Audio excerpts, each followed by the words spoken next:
I'll take that as a yes then.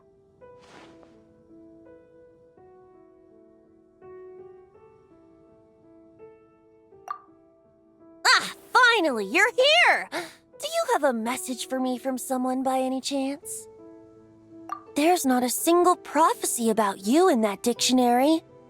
That's what you were about to say, right? Oh? One moment, then.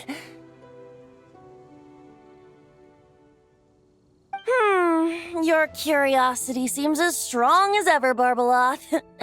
Alas, my future will have to remain absent from your dictionary. The wind may be happy to let dandelions trace its form and have poets sing it into verse, but to be contained is hardly its nature. So, dear Barbeloth, please do set your pen down. Words heard on the wind are not meant to be recorded on the page. If you're truly interested in this legend, allow me to fashion it into a poem. I'll be sure to share it with you ladies at our next tea party. Barbeloth has always been a reasonable person, and I believe she heard my request. As such, our conversation should be free from interruptions for now. Wait, Barbeloth was listening in just now? Paimon didn't notice a thing! Well, she is a Hexenzirkel mage. They all have quite a few tricks up their sleeves. Still, you noticed right away and even got her to leave us alone. Doesn't that make you the real master at cards here? Given the various practical factors at play, I'd call myself a master with limits. There you go, being all secretive again. Well, anyway, there wasn't a single thing about you in that dictionary.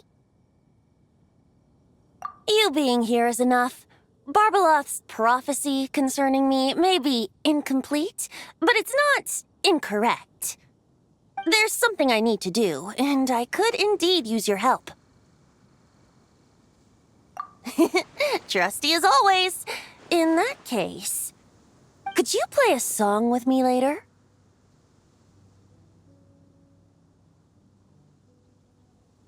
Yep, that's all. But don't worry, this isn't a performance to decide the fate of some consequential event. It's just a duet between friends. The last time I played this song, the howling gale was my sole audience, and the notes scattered in all directions, leaving only fragments of the melody behind. But now, with a friend like you by my side, why should the wind alone bear witness to this music? Besides, I think my hands will be just that much steadier, playing alongside a trusty friend like you. That's all I ask. Now, let's head to the performance venue. If we follow the breeze, we'll be there in no time. All right, let's get going. Just relax and let the wind lead the way.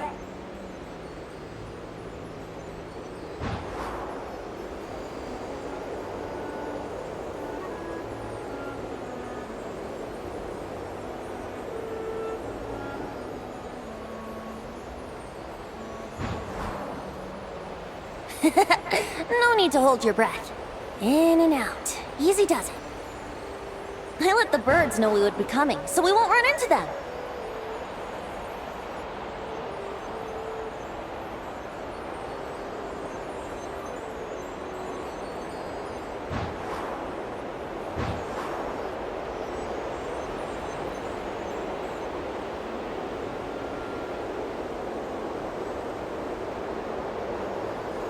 Don't worry, it's just a little ocean spray.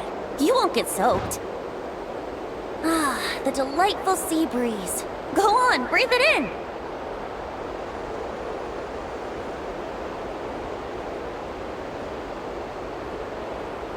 We're almost there.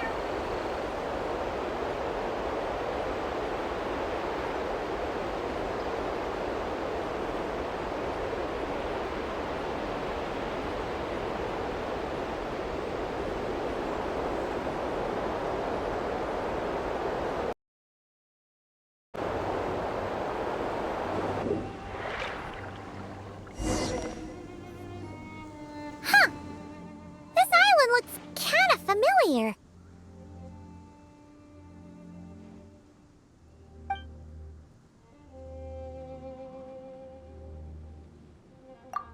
always, it was once an isle like any other. An ordinary, unassuming aggregation of sand and gravel. That is, until seeds of stories were brought here by the wind and cultivated by time. And in due course, the wind brought forth new tales, and time caused them to grow into legends. So with that, allow me to welcome you in truth to this island favored by time, traveler. This is the place where time and wind met in the distant past. Whoa! You suddenly sound so serious, Tone Deaf Bard. Paimon's not sure she's following this conversation anymore either. Fret not, dear Paimon. The best stories always start with a bit of suspense and intrigue. I told you about this before, remember? About how I encountered time at the Thousand Winds Temple and received some help? Well, it was because of time's help that those first winds of freedom were able to blow so strongly. But forceful gales like that are most suited to wiping things clean, not helping things grow. So, after a few crises in Mondstadt were resolved, I made the winds gentler. Just strong enough to bolster the people in times of need without knocking them off their feet.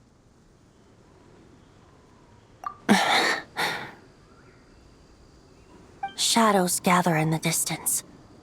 I'm sure you felt it too. I've heard about the Pyro Archon's face-off with the ruler of death, Renova, and what happened to the Fatui Harbinger, the captain. And that's not even mentioning how abyssal activity has been encroaching closer and closer to Mondstadt. I fear the impending crisis may be beyond what humans alone can solve. In light of that, I need to be prepared. It is the Animo Archon's duty to intervene in times of need. As such, I, Barbados, will bring forth a wind strong enough to disperse whatever storm lies ahead. But if I whip up a gale of such strength in Mondstadt City, it would just turn the place upside down. Clothes, hats, the flowers that rest on people's balconies.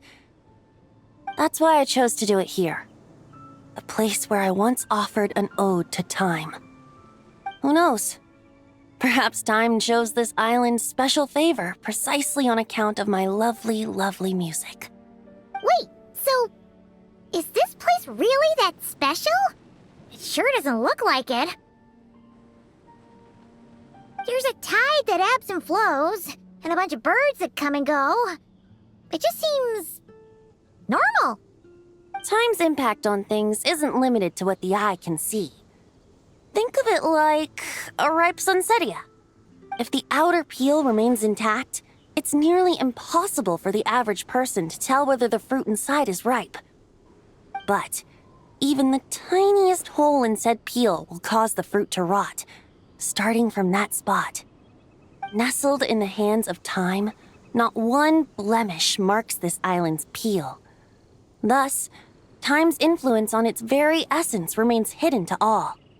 At the most fundamental level, of course, all things that lack time's favor will be erased at some point. But with the power that remains here, I can leverage time to draw a boundary around the wind. That way, the outside world won't notice a thing, no matter how powerful of a gale I whip up here. Of course, as the one requesting help, I should offer something in return. That's why I invited you here, traveler. So we could perform an ode to time together. Just let me know when you're ready. Oh, and I can lend you an instrument if you need one.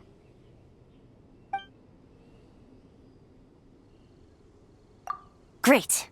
Let's get started.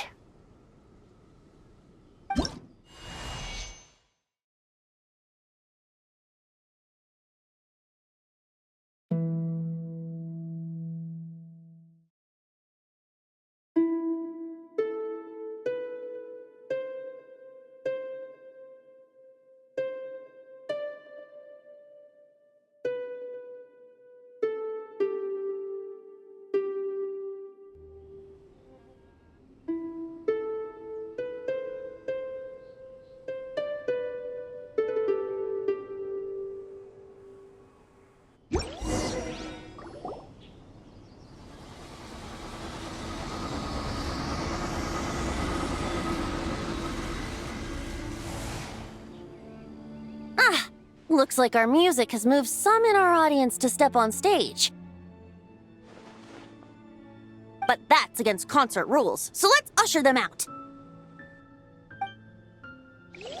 I understand your love for music, of course. But for now, I'm going to have you leave the premises.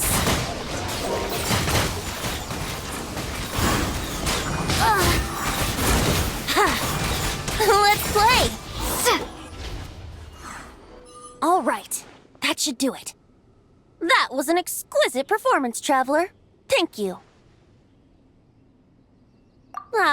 Don't worry. That power was mine and mine alone. No external help was involved. Think of it like tuning a musical instrument so that it might play melodies lovelier still. Ha! So you do have some tricks up your sleeve. What else are you hiding, huh? Oh, Paimon. How many tricks could I possibly have? I only have 2 sleeves, after all. You know that's not what Paimon meant, tone-deaf bard. I have a feeling the wind is gonna be pretty strong today. We should head back to Mondstadt and tell people to hold on to their hats.